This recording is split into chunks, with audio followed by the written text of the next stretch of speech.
Right, so I will start with a little mini lecture like last time, and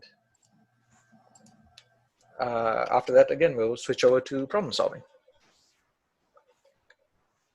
All right, so last time we saw that we could simplify our problem first by shifting from R1 and R2 to the position of the center of mass and the relative position vector, where little r vector here is R1 minus R2.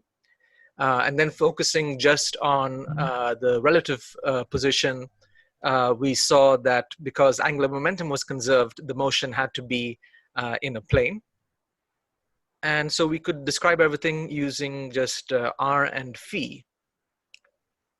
So eventually, we arrived at the relative Lagrangian was 1/2 mu r dot squared plus r phi dot squared minus u of r, where mu is the reduced mass, which is m1, m2 over m1 plus m2.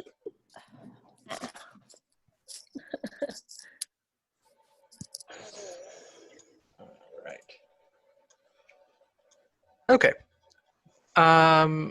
So one of the ways of treating this was to turn this, turn this into a 1D problem, where we basically said, well, the angular momentum is just going to be mvr, so m phi dot r squared, and this is a conserved quantity, so we could express phi dot in terms of L. And so phi dot was equal to L over mr squared. Plugging that in, we had 1/2 mu r dot squared plus mr squared. I see. Is that? Yeah. Okay. R phi dot the whole squared minus u of r. And so now we have an r dot term, and we have some purely r dependent terms, which we could gather together so that we had 1/2 mu r dot squared, and then the remaining terms could be essentially gathered into a u effective of r. The u effective would be the true potential and also the contribution from the angular momentum, which we would call the centrifugal potential. So, quick question.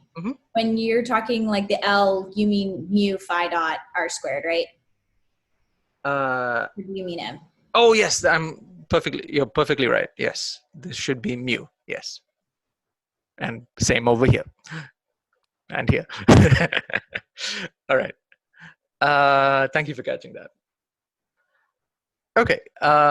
So yes. So we end up with this version of the Lagrangian. And what I want to look at today is how we actually go about finding the orbit of the object. So if we just look at the equation of motion that results from this, so we'll have, well, okay, let me write out u effective and all that explicitly. So we have 1/2 mu r dot squared, and then minus u of r, and the term over here is going to be 1/2 mu L squared over mu squared r squared, and one of the mu's will cancel out. Yes, okay. So if I look at the equations of motion, I'll have partial L over partial R is equal to d by dt partial L partial R dot. Okay. There's only one R dot term that appears over here. So this side is just going to be mu R double dot. On this side, we'll get a contribution from here. We have the minus partial U partial R. And we get another contribution from this term. L and mu are constants, so we'll have, let's see. So the R dependence is R to the minus 2. We differentiate that, we get a minus 2 and R to the minus 3. So that would be minus L squared over mu R to the minus 3. Sorry, R to the 3 here in the denominator.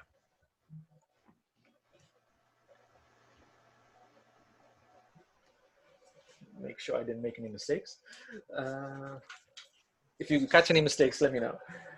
I have a question. When you went from the line writing U effective to U effect, like U of R plus 1/2, why is it plus? Like, what makes that term negative? Because aren't you subtracting the whole U effective?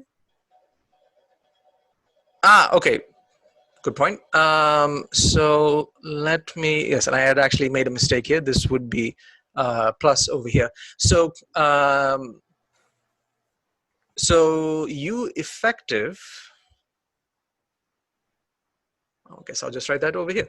U effective is going to be U of R minus mu, sorry, L squared over 2 mu R squared. Where does the minus sign come from?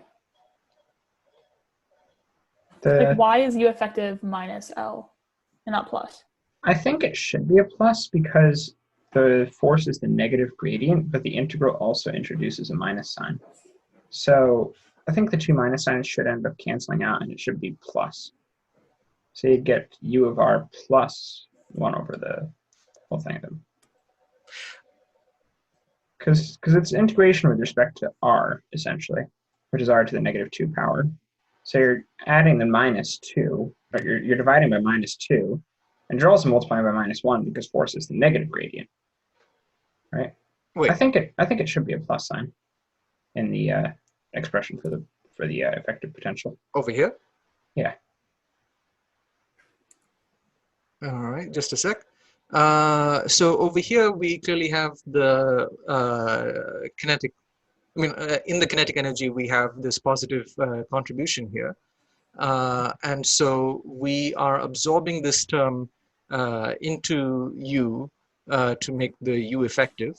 And since traditionally the Lagrangian is kinetic energy minus potential energy, so let's see. Perhaps the better way to phrase it then would be, I think there might be a misrating in where the force term is, because that then should be, if the potential has it as a negative, the force term should also have it as a negative, I think. All right, can someone pinpoint where my discrepancy arises?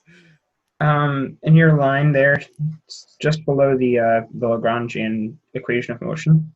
Below this one? No, the partial derivative of L with respect to R. Okay. In the line below that one, I think the expression should be the negative partial derivative of U with respect to R minus L squared over mu R cubed equals mu double dot R. Okay, but why? Sorry, I don't understand. Whoops. Google, not you. Because when I was doing the math through myself in the warm-up, I ended up getting a sign that was opposing this. And the sign on U effective should be the same as the sign on the force, I think. Because it's, as you can see, it is the... the derivative should pull down a negative sign. Yeah. The derivative should... okay. Yes, you're quite right. So, in other words, it's a minus here, but at also this a point... here. Also a minus here? Yeah. Yes. Okay. Sorry about that. Is that better now for everyone? Yeah. Okay.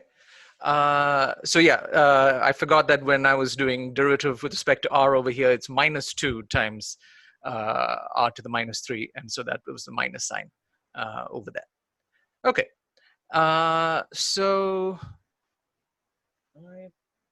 Wait, I'm sorry. Can I ask another clarifying question then? If we're saying that the derivative is bringing the -2 in your negative du dr line, wouldn't that mean that the u effective does have a plus 1/2 m?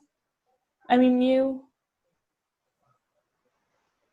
Oh, wait, hold on. So my initial question was, why is u effective defined as it is down there with the negative? With the positive? And then your explanation as to because it comes from kinetic energy made sense, so it should be a positive. So I feel like the bottom line should be a positive, but I agree that the line above that should be a negative. Yeah, no, hold on. Okay, so we are fine here. And now I'm going to group together. Sorry, I realize you can't see that. Right, we are fine here, right? And so then we are going to group together this term and pull out an overall minus sign. So we'll have u of r minus this term. So u effective is u of r minus this term. And then, okay, so there's that. And wait, can I point something out? I think the textbook derives u effective differently. Someone, I can hear someone saying something, but it's not clear. But you're kind of quiet. This is Tom.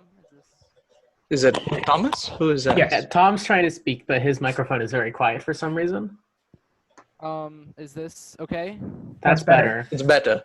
I'm just like holding to my mouth. All right, I don't know what's wrong with it, but so the textbook derived this differently. What they did is that you had the Lagrangian, and then you took you found the equations of motion just in terms of u, and then you tried to find u effective by looking at what you're taking the derivative of. So you take a derivative of r out from two of the terms, and what's inside that derivative is u effective. Oh yes, that's true. They did. And that gives you a different sign for the two terms. Like I think it's u of r plus 1/2 mu L squared over like mu r squared. Right. For u effective. Yes, no, that's true. Thank you for catching that. Let me remind myself why that.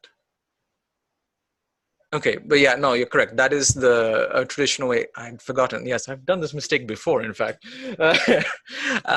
Okay, apologies for the confusion. Let me do that again. Okay. L relative 1/2 mu r dot squared plus 1/2 mu r phi dot squared minus u of r. We say L is equal to m r squared phi dot. Phi dot is equal to L over m r squared. Is this m or mu? Mu. Okay, mu. Plug in for phi dot. So we have L relative is equal to 1/2 mu r squared. Here we have mu. R times phi dot is just going to give us L over mu r, and then minus u of r. Simplify.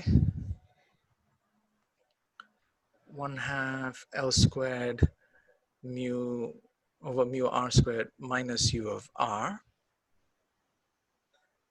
And then we find the equations of motion. So equation of motion, so we have partial L partial r is equal to d by dt partial L partial r dot. On this side, we have mu r double dot. And on this side, we have minus partial u partial r, and then the derivative of this term with respect to r. So that should be minus L squared over mu r cubed. Okay, are we okay so far? Mm-hmm. Any questions? No, okay.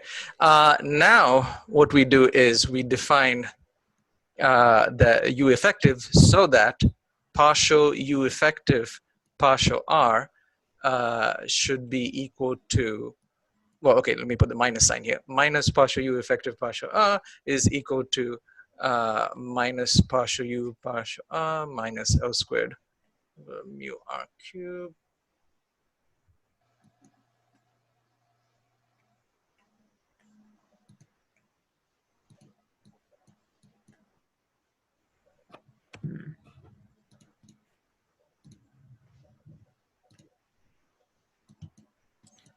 Okay, I think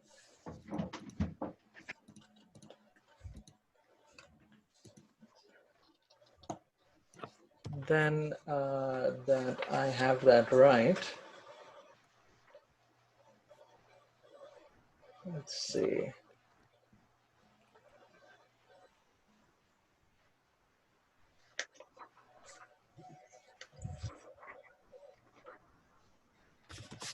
And so yes, okay. And so then our we can rewrite this as minus partial partial r of u let's see, plus L squared over 2 mu Can r you squared. shift the page up a little bit? Thank you. Thank you.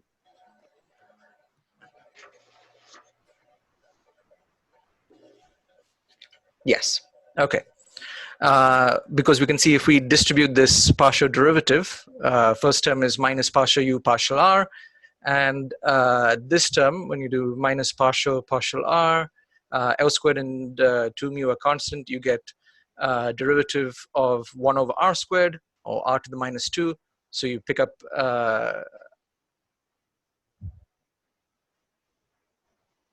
wait.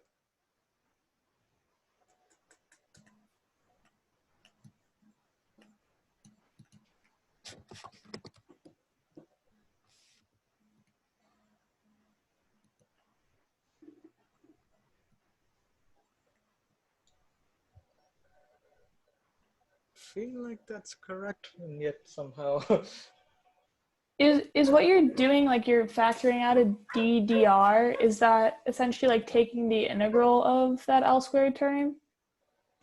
Like, is that what we're doing? yes. Can you always do that with like differentials? Always do what? Like factor out a ddr ddx, and if a term isn't a derivative, just take the integral of it? Like, is that? I think the problem. I mean, it's certainly applicable in this case, but Oh. Well, integrals are just antiderivatives, right? Right. Yeah. I think the problem with the signs is coming from the fact that one of the forces is pointing towards the center and one of the forces is pointing away from with a negative sign on it. So it's true, but it should have come naturally. You're accounting for the fact that the potential energy gradient is pointing inward, and therefore the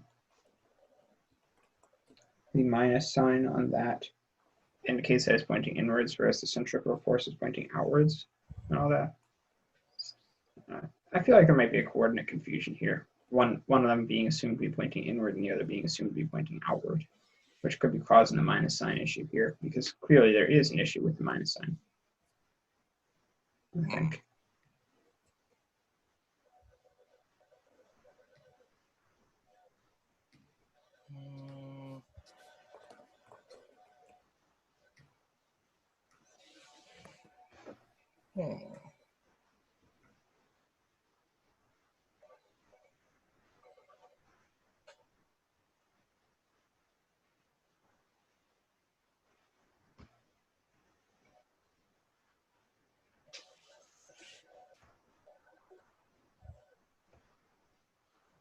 I will return to this.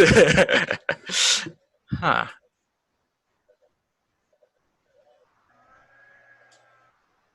I mean, so far. Sorry, go ahead. I was just going to say, if we're trying to write negative du effective over dr. Yes. And the dl dr, which is our potential term, they're both negative. Up there, right? Then if we're writing the negative of the effective potential, wouldn't they both be positive down there in the next line down? You mean over here? Yes. Well, I mean, the idea would be to replace all of this with minus partial u effective over partial r. But isn't that whole thing partial u effective, partial r already? That whole left term? This? Yes. Well, I mean, it should be minus partial u effective partial r.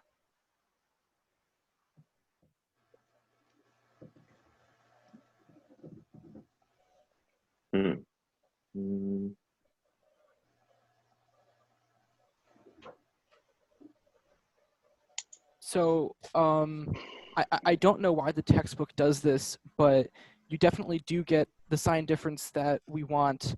I know I already said this, but I'm pretty sure I'm right this time. If we don't substitute for phi dot before, so if we have our original equation of motion, we take the derivative partial with respect to r, keeping that phi dot in there, and then we substitute for phi dot in terms of L.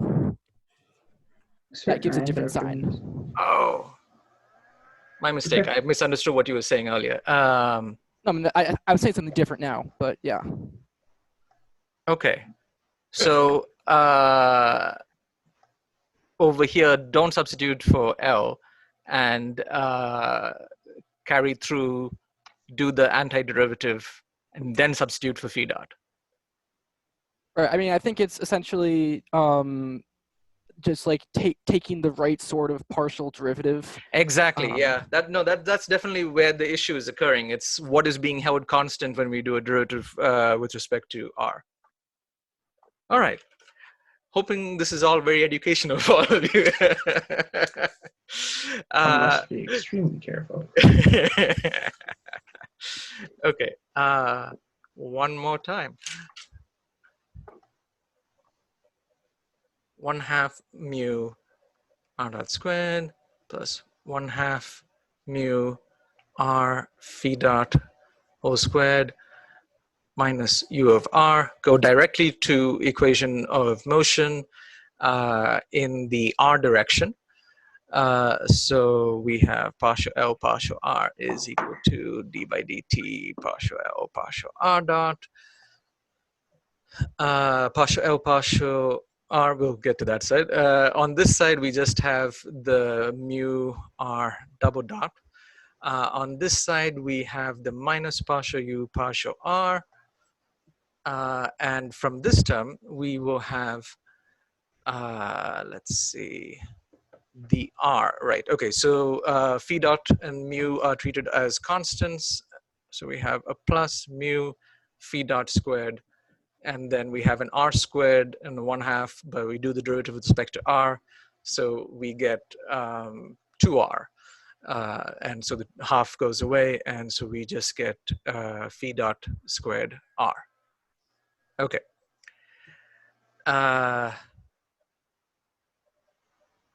All right. And now, okay. Now we replace phi dot with L, I believe. Thomas, correct me if I'm wrong. I think that's right. Yeah. Okay. So we have phi dot is L over mu r squared. We do that. So we have mu r times L over mu r squared all squared. is equal to that. Simplify. And so we get L squared over mu r cubed. Right. All of that. Okay. Now we want to rewrite this combination as minus partial u effective partial r. So we have minus partial u effective partial r is equal to minus partial u partial r plus L squared over mu r cubed. We basically integrate. Or you can say extract out a minus partial r. So here we have u for this term, and then over here we will have, what will it be, plus? I have a quick question. Yes, let me just finish this line. Yes, go ahead. When you took the derivative with respect to r, never mind. No, wait, shouldn't there be a negative sign? Inside the bracket? No, not inside, like the line above. Here? Yeah, shouldn't. No, I'm just carrying. No, you're just copying. Okay, never mind. Sorry, I got confused. Okay. All right, and so then thus all this is our u effective. Thank you, Thomas, for tracking that down. And you are correct that it comes down to a matter of when you do the partial with respect to r, what are you holding constant? I remember this because this is not the first time I've made this error. So the reason is when we are doing our equations of motion in the Lagrangian, we are doing so treating r and phi dot as independent variables. Right, so this is a partial with respect to r holding phi and phi dot constant. So we get the equation. All right, that's all fine. And then we rewrite phi dot in terms of L.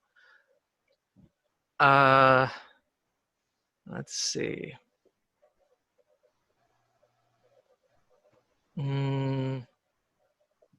Yes. To talk about the effective potential energy when we're basically rewriting it as rewriting these two terms as minus partial u effective over partial r, this partial with respect to r is holding L constant.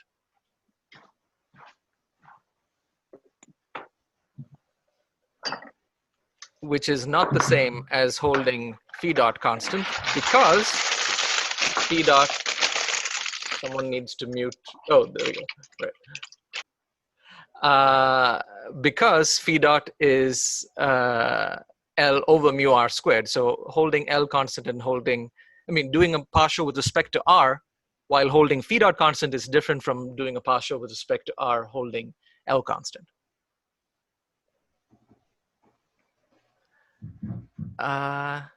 Yes. And the reason why we wanted with this, holding L constant here is because in this isolated system, the angular momentum will be conserved. And so just looking at the effective potential that the reduced mass sees, we wanted to not affect L over there. And so this is the effective potential energy that we use when we are looking at the sort of energy diagrams of U versus R, and we have this effect, well, U effective versus R, and we have this effective potential energy because the object that is orbiting will have a constant angular momentum. And so then if it has an energy of this much, it will be oscillating between these 2 points.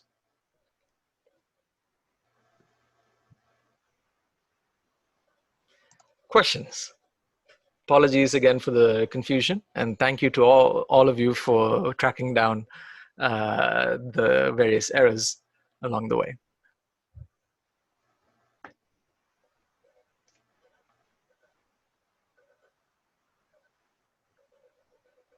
All right. So going on from there, right. What do we want now? We want to figure out the actual orbit of the particle. So in other words, we have r as a function of time, and we can find phi as a function of time, but we would like to get r as a function of phi. All right, so if we go to the equation of motion, let me just copy that. Right, so we're over here on this line. So we have mu r double dot equals minus partial u partial r plus mu phi dot squared r. Yes. Okay, so we have our equation of motion. We can call this f of r, and for the potential energy term. And then over here, we can substitute for phi dot in terms of mu. So we have mu times L over mu r squared whole squared times r. Yes, so we have mu r double dot is equal to f of r plus L squared over mu r cubed. Okay, so we have a differential equation, and we would, well, but right now it's a differential equation of derivatives of r with respect to t. So we need to convert this into derivatives of r with respect to phi. Now, one of the tricks that we do is we introduce a new variable u, which is just 1 over r.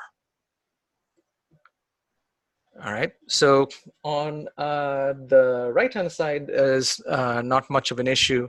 We're just going to end up with some new f of u, right? It won't exactly be the same. You're not just simply substituting u in terms of r, but you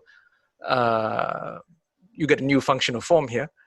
And then L squared u cubed over mu. But then what do we do with the mu r double dot? All right, so we need to rewrite our time derivative as basically doing a sort of chain rule. We rewrite it in terms of phi dot and the derivative with respect to phi.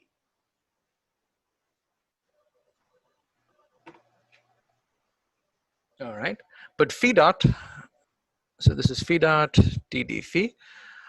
Phi dot we know is just L over mu r squared, but I'm going to move the 1 over r squared into a u squared on top. So don't need that. So we have that. So our d by dt can be replaced by Lu squared over mu times d by d phi. Question so far?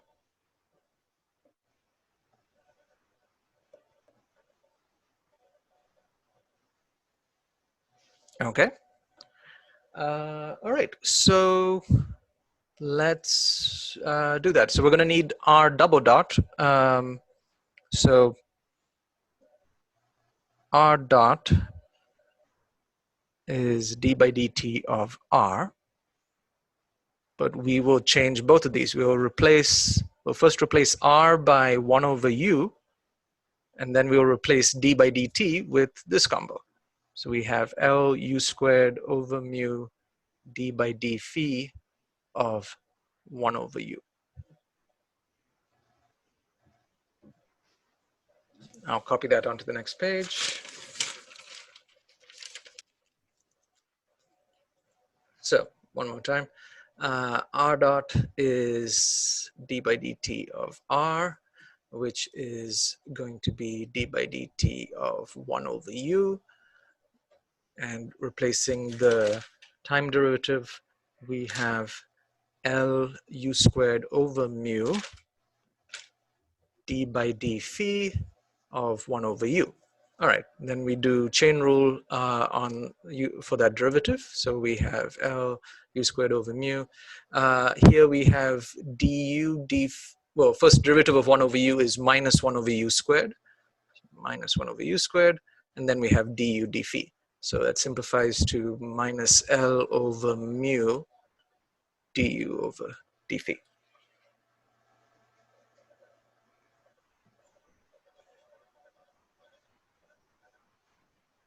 Okay, and we want r double dot, so we need to take one more time derivative of this. So we have d by dt of this whole thing. So r double dot is equal to d by dt of r dot, which is equal to d by dt of this whole thing, du d phi.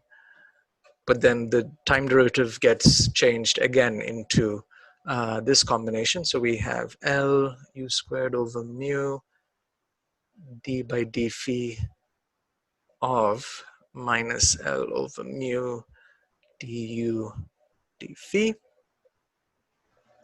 L and mu are constants, they can be pulled out. And yeah, so we end up with minus L squared u squared over mu squared d squared u over d phi squared.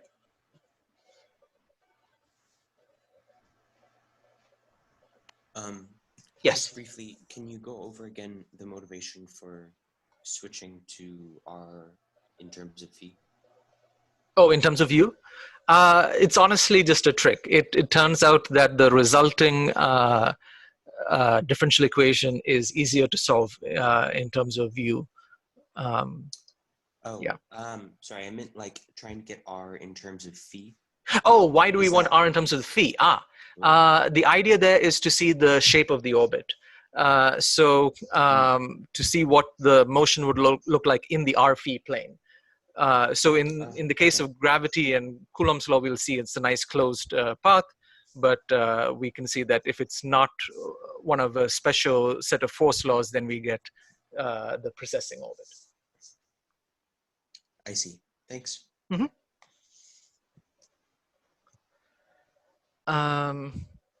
Okay, so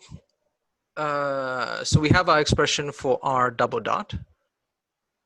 And so we can go back to our force equation, which was mu R double dot is equal to F of R plus L squared U cubed over mu. And so now we have minus L squared U squared over mu, second derivative of u with respect to phi is equal to f of u plus, sorry, this was a bad equation because I started using u and r, which is not advisable.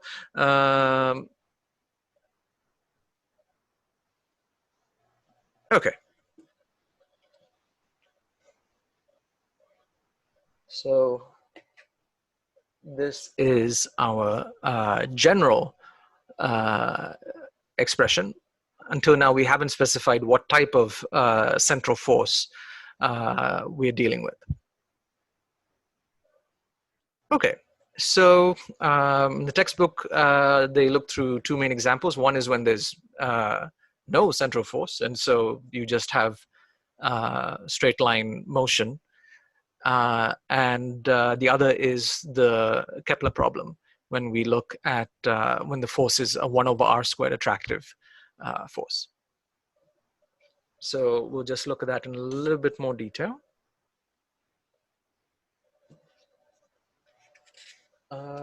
Well, first, to make notation a little bit simpler, I'll just call this u double prime. So I'll say u double prime is d squared u over d phi squared. So with that notation, and yeah, okay, so we have minus L squared u double prime over mu is equal to f tilde plus L squared u cubed over mu. We want to get just u double prime by itself. So we multiply by mu over L squared u squared. And what do we get? We get minus mu f tilde over L squared u squared. And over here, we just get minus u.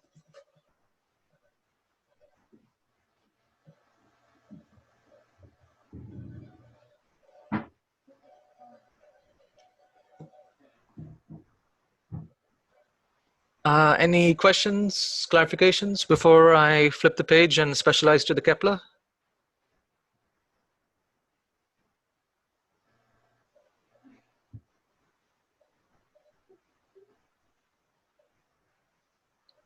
Okay, so let me just write that again. So we have u double prime is equal to minus u, and then we have minus mu over L squared, oops, u squared f.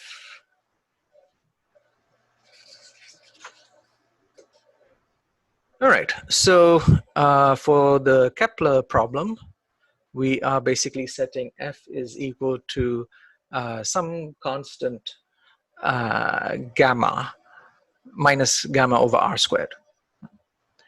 And so we want this in terms of u, so this would be minus gamma u squared. Gamma would be either something like g m1 m2 for Newtonian gravity, or if we're looking at two charged particles interacting, it would be k q1 q2. All right, we plug that in, and the special thing about the Kepler problem is that you can see that with this form of f, when we plug it in, this term ends up becoming a constant because the u squared here cancels with the u squared here. So we have u double prime is equal to minus u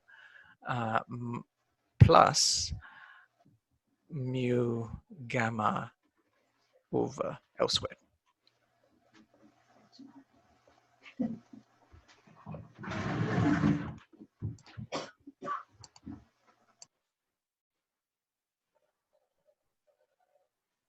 All right, and so then now we can see this is almost like our favorite equation of u double derivative equals minus u. We just have this pesky constant term, so we just define a new variable, let's call it w, which would be equal to u minus mu gamma over L squared. And then we can see that, oh, if I do w double prime, that's just going to be equal to u double prime because the constant term will go away. And so then now this equation becomes, on this side we have w double prime, and on this side we just have minus w. And this is our familiar, it's not exactly simple harmonic motion because this is not a time derivative, this is a phi derivative, but it's the same type of equation. So we know what the solution is going to be. So we have w of phi is equal to a cosine phi minus delta. So it's a second derivative equation, so we have two constants of integration, a and delta. All right, and then we can backtrack and we get u. So we have u of phi is equal to w plus a certain term. So we have a cosine phi minus delta, and then plus mu gamma over L squared.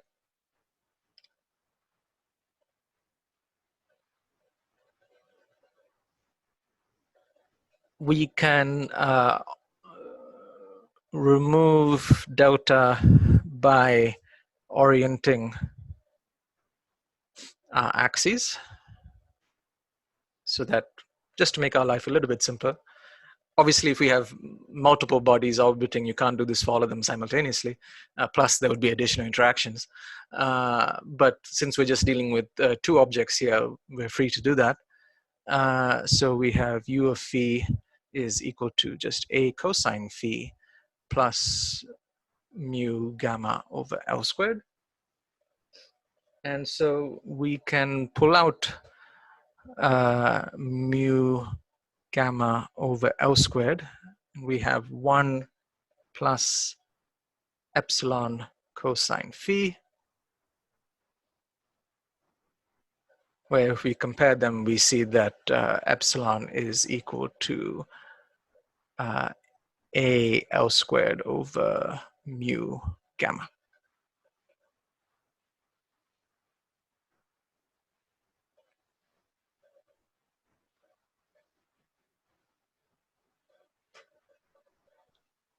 Quick question. Yes.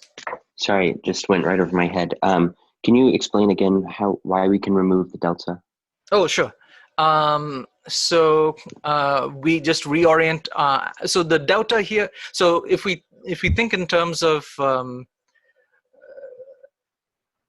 if we think in terms of kind of graphing this, a is just scaling this cosine function. Delta is like a initial phase constant.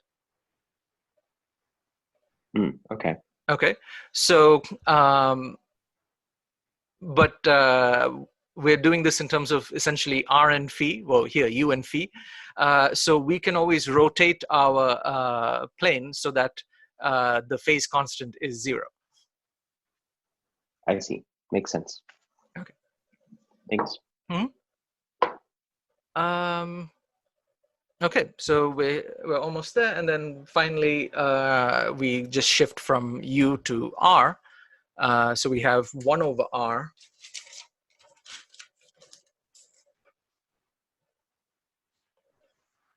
is equal to gamma mu over L squared times 1 plus epsilon cosine phi.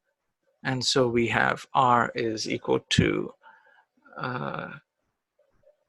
well, in the textbook they just call it a constant c over 1 plus epsilon cosine phi, where c is equal to gamma mu over L squared. Oh, sorry, other way around. That's 1 over c.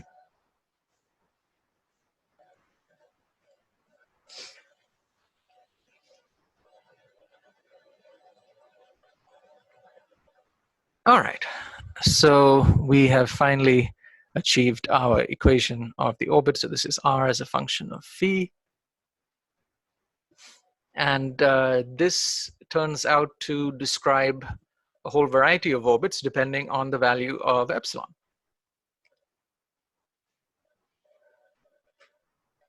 So we can see that if epsilon is 0, then we just get r equals c. But that's just a path of constant radius. So that's a circle. That's a circular orbit. We can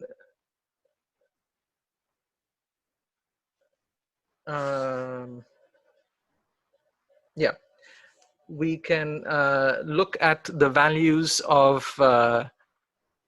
epsilon as they go below and above 1. And the reason why 1 is the interesting factor here is because cosine, we know, takes values from +1 to -1. And so if epsilon is less than 1, then no matter how negative this factor gets, it doesn't overcome the 1 over here. Whereas if epsilon is greater than or equal to 1, we can see that when cosine phi approaches -1 or somewhere close to that, then this denominator is going to become 0, which indicates the radius basically blowing up. So we have the full range of orbits. We have elliptic, which includes circular, and then parabolic. Whoops, that's not how you spell that. Parabolic and hyperbolic. orbits. And the E here is the eccentricity of the orbit, which is basically a nice term so we said already that if the eccentricity is 0, it's a circle. And so then as your eccentricity gets bigger, it basically becomes a much more skewed ellipse. And then at some point, eventually you end up with a parabola, and then eventually a hyperbola.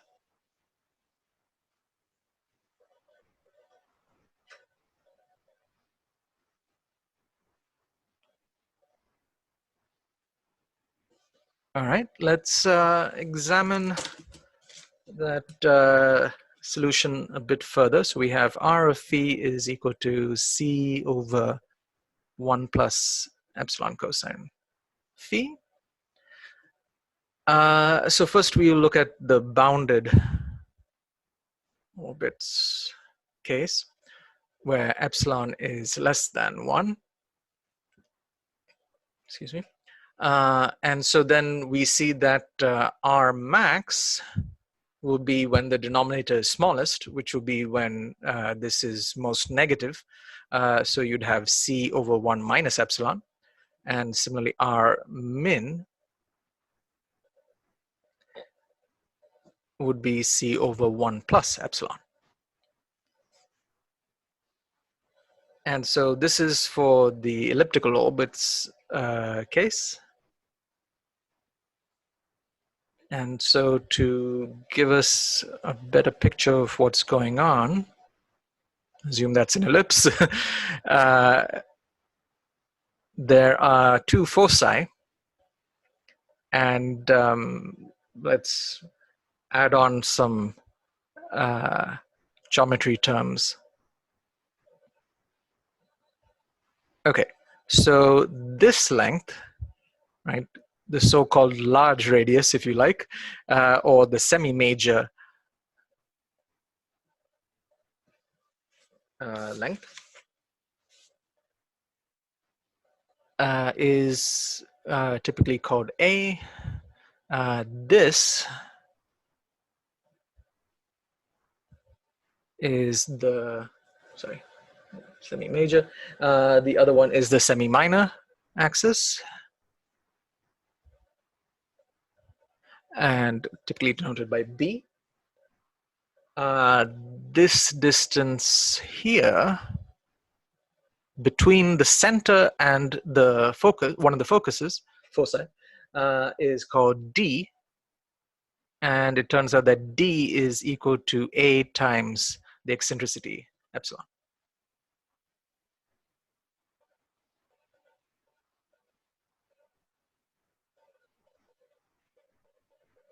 Now, one thing to be careful about, remember that the way we've set things up, the origin is placed at the center of attraction, which is going to be, say, the sun, which is at the focus. So this is our actual origin over here. So when we talk about R min, we're talking about this distance. When we talk about R max, we're talking about this distance.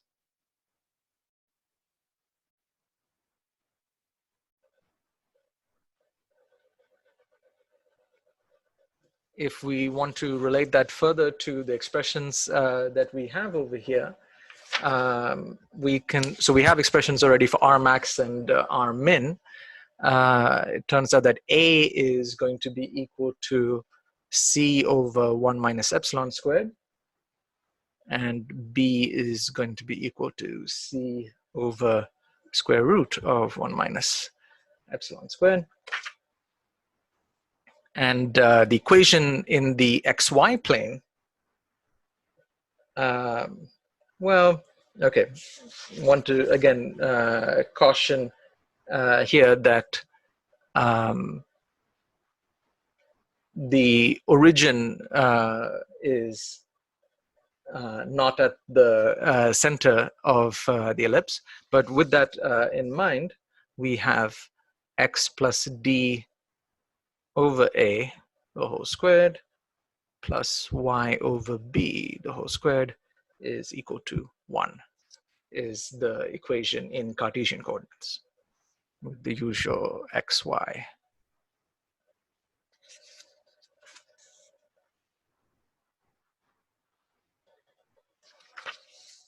Right, and so we can see that, the center of the ellipse is at x equals minus d, y equals 0, which corresponds to this point because the origin is here. So this is at a distance minus d along the x-axis.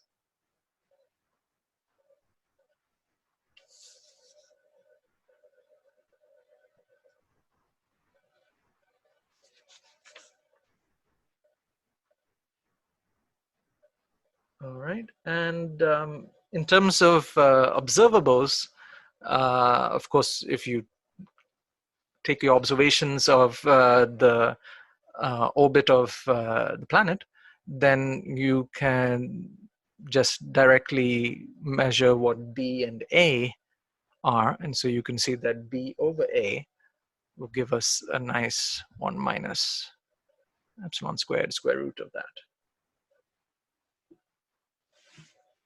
So when epsilon is 0, B and A are the same because B over A is equal to 1. You can see that this picture falls apart when epsilon is equal to 1, but that's fine. We were talking only about the bounded orbits. When epsilon is equal to 1, that's when you go to the parabolic orbit.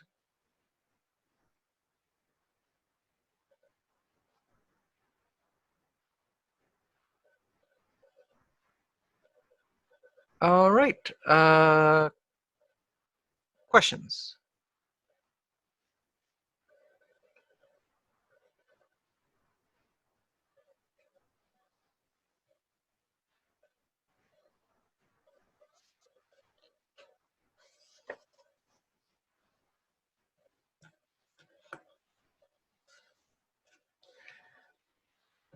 I do have one question. Yeah, sure. Go ahead.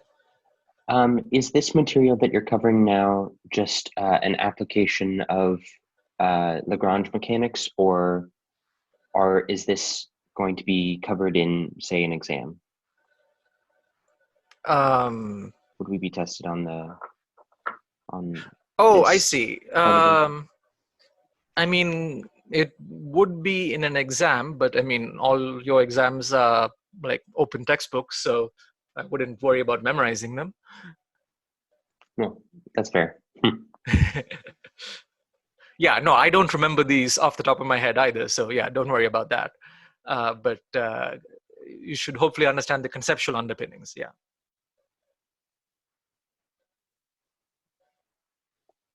Other questions?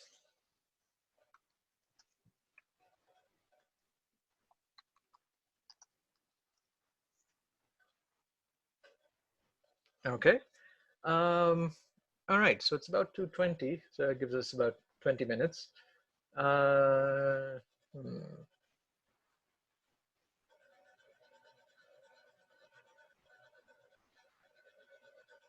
All right, so I'll put you in the same groups as last time, and I would say,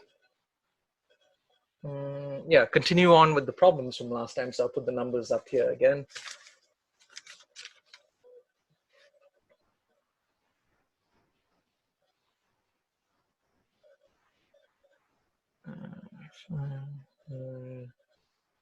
Uh, 14.